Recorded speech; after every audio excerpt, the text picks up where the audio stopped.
Bonjour à tous et à toutes, petit podcast où je voulais te parler aujourd'hui de la chasse à l'affût. Alors, en quoi consiste la chasse à l'affût?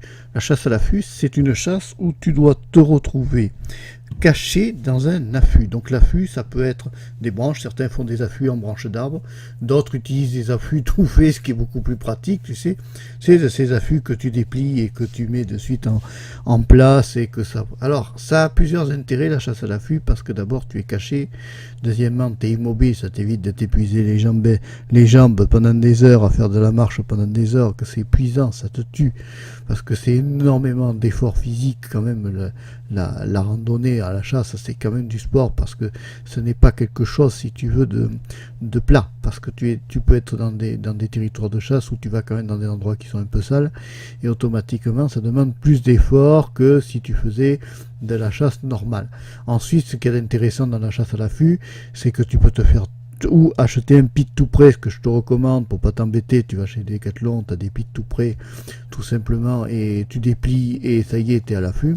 L'avantage de ça, c'est que tu vas être immobile, ce qui fait que tu ne seras pas fatigué si tu veux à la chasse. Le problème, c'est qu'il y a beaucoup de gens qui fatiguent à marcher pendant des heures. Ça demande beaucoup d'énergie physique et beaucoup de douleurs articulaires après, parce que l'excès de marche peut amener à des inflammations type articulaires, type problématiques comme ça. Donc automatiquement, la chasse à l'affût a un avantage, c'est que c'est une chasse à poste fixe qui va te permettre d'être donc à l'affût, c'est-à-dire ne pas bouger, et ça va te permettre aussi de pouvoir avoir une meilleure visibilité sur ton territoire que si tu étais tout le temps en mouvement. Et il s'avère que quand on fait de la marche comme je fais moi des fois, c'est-à-dire se balader dans la nature avec un fusil, à un moment donné, à trop bouger, on ne voit plus d'oiseaux, parce qu'en fait on est sur une parcelle, après on change sur une parcelle dans la seconde qui suit,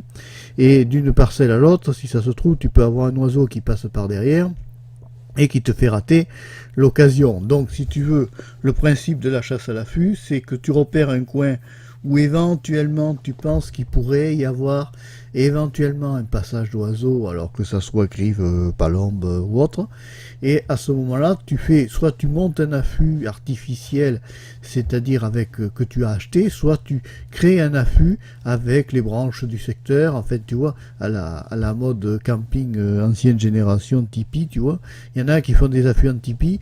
Je t'ai présenté déjà ça sur ma chaîne YouTube Marc Péchéo 3, donc les affûts en tipi, pas les affûts en tipi, mais j'ai filmé déjà des affûts qu'ont fait d'autres chasseurs, et des beaux affûts qui sont bien montés, qui sont vraiment faits d'une façon intelligente, et où tu as vraiment le plaisir d'avoir quelque chose de beau et d'esthétique. Maintenant, il existe des affûts tout prêts que tu déplies et que ça y est, tu peux chasser dedans. Ça prend 5 secondes et ça y est, tu es opérationnel pour la chasse.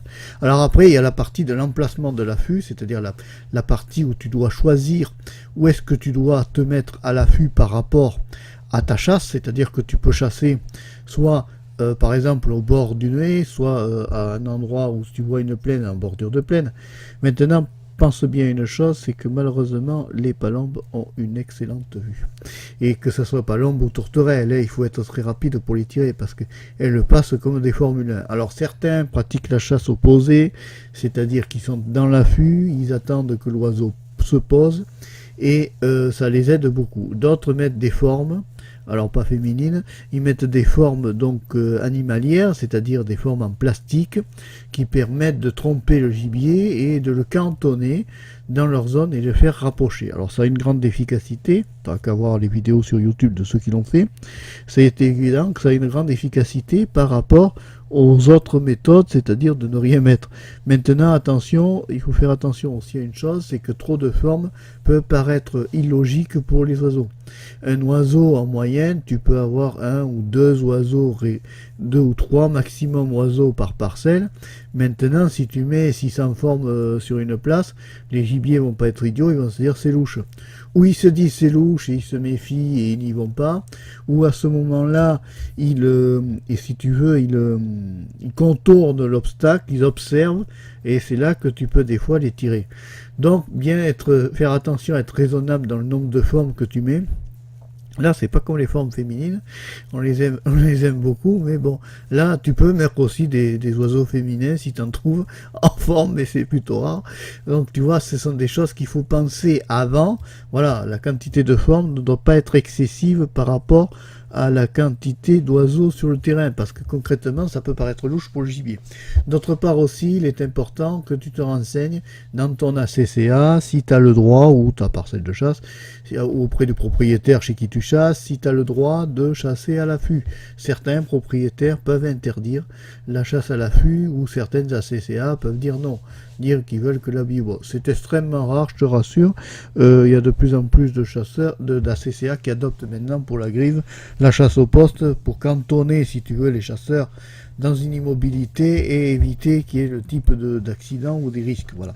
C'est ça qui est intéressant, c'est que là, dans ces cas-là, avec la chasse à l'affût, tu cantonnes des gens dans un poste fixe et tu minimises le risque d'accident qui est dû au mouvement de la personne avec le fusil. Hein. Il faut savoir, c'est que beaucoup d'accidents sont dus au fait que des omissions des règles de sécurité des chasseurs, c'est la pleine erreur du chasseur et ce n'est pas l'erreur du fusil. Hein. C'est celui qui dit que c'est l'erreur du fusil et tu peux lui rire au nez. Voilà. Donc en fait, bon, la chasse à l'affût est une chasse ultra pratiquée maintenant. Ça va pour tout type de personnes, que ce soit personne âgée ou jeune, hein, ou personne qui est malade. Hein. Toutes les personnes peuvent, tout le monde peut faire de la chasse à l'affût. Le tout, c'est d'avoir un affût bien placé et de bien s'amuser. Allez, si tu as aimé la vidéo, la vidéo ou le podcast, je suis fatigué, tu vois. Tu vois, quand tu tournes plein de vidéos, à la fin, tu penses que vidéo, et quand tu es en podcast, tu penses encore vidéo. C'est une manie, c'est effrayant. Bon, allez, si tu as aimé le podcast, je t'invite à mettre le pouce levé ou le petit cœur ou ce que tu veux. Et puis, je t'invite aussi à t'abonner à Marc Pêcher au 3. Au revoir, à bientôt et merci d'avoir suivi le podcast jusqu'au bout. Bye bye.